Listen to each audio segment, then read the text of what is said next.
Assalamualaikum warahmatullahi wabarakatuh. Nama saya Insyatur Rohma dari kelas A28 NIM 2281131366. Baiklah, pada kesempatan kali ini kita akan belajar tentang pelajaran Al-Quran Hadis kelas 4. Yang akan kita bahas yaitu hadis tentang niat.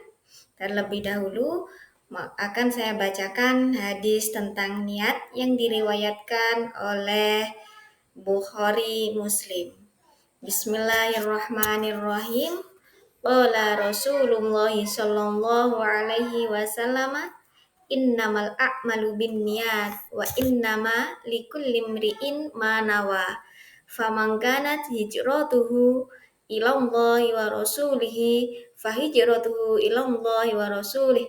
Wa man kanat hijratuhu lidunya yusibuha aw imra'atin yankihuha fahijratuhu ila ma hajara ilaihi. Hadis riwayat Bukhari Muslim.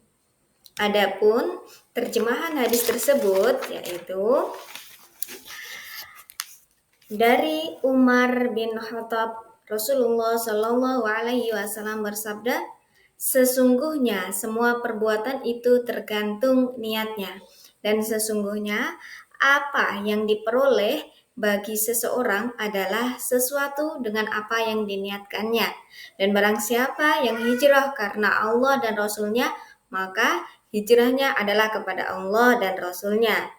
Dan barang siapa hijrahnya karena untuk kesenangan dunia yang ingin digapainya atau karena seorang perempuan yang ingin dinikahinya, maka hijrahnya hanya memperoleh apa yang diniatkannya dalam hijrah tersebut. Hadis riwayat Bukhari.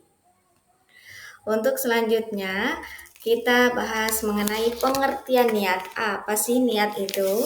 Niat berarti menyengaja melakukan sesuatu yang diikuti dengan perbuatan dan dilakukan dengan ikhlas hanya mengharap ridho Allah Subhanahu wa taala. Nah, seseorang yang hendak melakukan suatu perbuatan hendaknya diawali dengan niat. Misalnya, ketika akan berangkat sekolah, beribadah fardu, bermain, makan, dan aktivitas lainnya, segala niat yang disengaja untuk melakukan kebaikan karena Allah Subhanahu wa taala itu akan bernilai pahala di sisi Allah Subhanahu wa taala. Niat beribadah sangat penting. Ibadah yang dilakukan tanpa diawali niat hanya akan sia-sia, tidak akan mendapat apapun.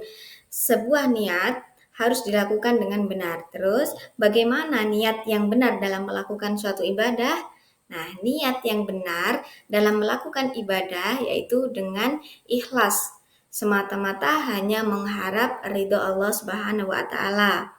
Sementara itu, jika melakukan ibadah dengan niat ingin mendapatkan pujian dari orang lain, maka itu disebut riya. Misalnya, seseorang dengan niat ingin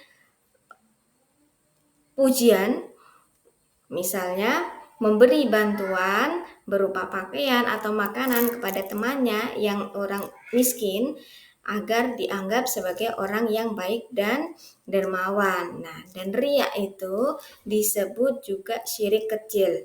Dan perbuatan riya itu harus dihindari.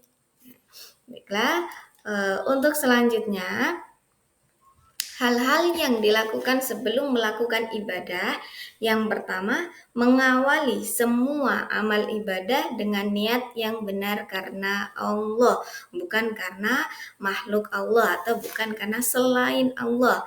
Yang kedua, mengerjakan amal ibadah dengan ikhlas, mengharap ridho Allah, bukan mengharap pujian dari orang lain.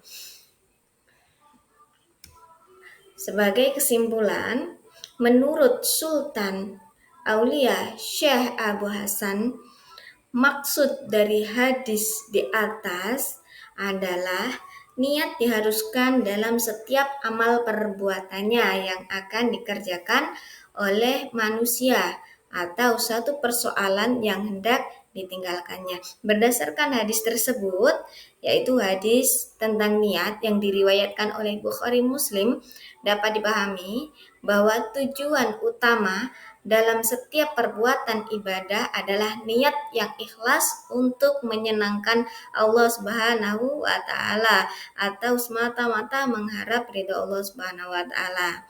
Nah, niat yang ikhlas mengharuskan seorang muslim untuk mengesampingkan segala motif duniawi seperti pujian dari orang lain atau keinginan untuk mendapatkan imbalan materi. Sebaliknya, niat yang ikhlas adalah murni untuk mencari keridhaan Allah Subhanahu wa taala. Baiklah anak-anak, itulah tadi pembahasan sedikit mengenai hadis tentang niat. Selanjutnya, marilah kita saatnya mengerjakan kuis.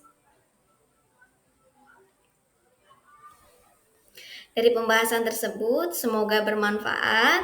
Kurang lebihnya mohon maaf. Wassalamualaikum warahmatullahi wabarakatuh.